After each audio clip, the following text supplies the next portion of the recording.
National Herald ये वही अखबार था जिसने आजादी की लड़ाई शब्दों के हथियार से लड़ी थी, लेकिन अब खबरों से ज्यादा खुद ही खबरों में है। नेशनल हेराल्ड की हालत अब ये हो गई है कि लोग इसे अब खबरों के लिए नहीं बल्कि घोटालों के लिए जानते हैं। वजह गांधी परिवार है। कभी सत्ता का मुंह छोड़कर त्याग की मूर्ति बनी सोनिया गांधी और उनके बेटे राहुल गांधी मनी लॉन्ड्रिंग के आरोपों में फंसे हैं और उन पर 142 करोड़ की अपराध की आय का मजा लेने का गंभीर आरोप है। प्रवर्तन निदेशालय यानी ईडी ने जैसे ही अदालत में ये कहा कि राहुल गांधी और सोनिया गांधी को 142 करोड़ की शपथ की आय का लाभ मिला है, वैसे ही देश के सियासी व्हाट्सएप ग्रुप्स में हलचल मच गई। जांच एजेंसी ईडी ने भरी अदालत से कहा कि सोनिया गांधी और राहुल गांधी ने 142 करोड़ रुपए के अपराध के पैसे का फायदा उठाया। ईडी यानी प्रवर्तन निदेशालय ने अदालत से ये भी कहा कि नेशनल हेराल्ड केस में सोनिया गांधी और राहुल गांधी और अन्य के खिलाफ प्रथम दृष्टया मनी लॉन्ड्रिंग का मामला बनता है। नेशनल हेराल्ड से जुड़े मनी लॉन्ड्रिंग के मामले में राउज एवेन्यू कोर्ट में आज सुनवाई हुई। ईडी की ओर से राउज एवेन्यू कोर्ट में पेश हुए एएसजी राजू ने अदालत को बताया कि सोनिया गांधी और राहुल गांधी को 142 करोड़ रुपए के अपराध की आय का फायदा मिला है।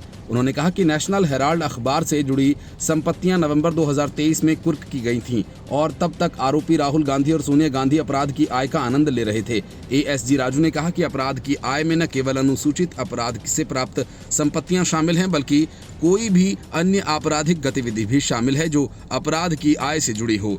ईडी ने आरोप लगाया कि आरोपियों ने अपराध की आय हासिल करके मनी लॉन्ड्रिंग की है, साथ ही अपने पास रखने के दौरान ये जारी रही। प्रवर्तन निदेशालय ने कहा कि नेशनल हेराल्ड मामले में कांग्रेस नेता सोनिया गांधी और राहुल गांधी और अन्य के खिलाफ मनी लॉन्ड्रिंग का प्रथम दृष्टया मामला बनता है।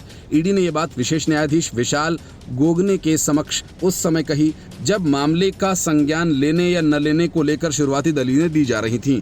ईडी ने नेशनल हेराल्ड केस को लेकर पहले ही चार्जशीट दाखिल कर दी थी।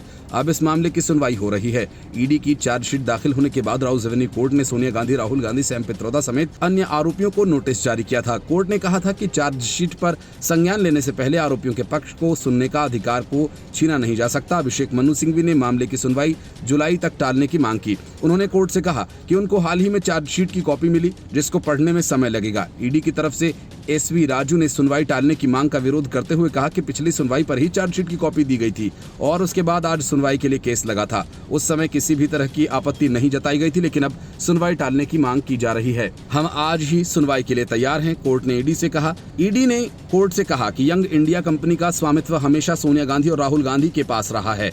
उसने दावा करते हुए कहा कि यंग इंडिया ने कभी कोई बिजनेस एक्टिविटी नहीं की थी। उसका काम बस सोनिया गांधी और राहुल गांधी को फायदा पहुंचाने का था। हमने 21 जगहों पर रेड की थी जिसमें 51 लाख के आसपास कैश बरामद हुआ था और कई आपत्तिजनक साक्ष्य भी बरामद हुए थे। Report news of India.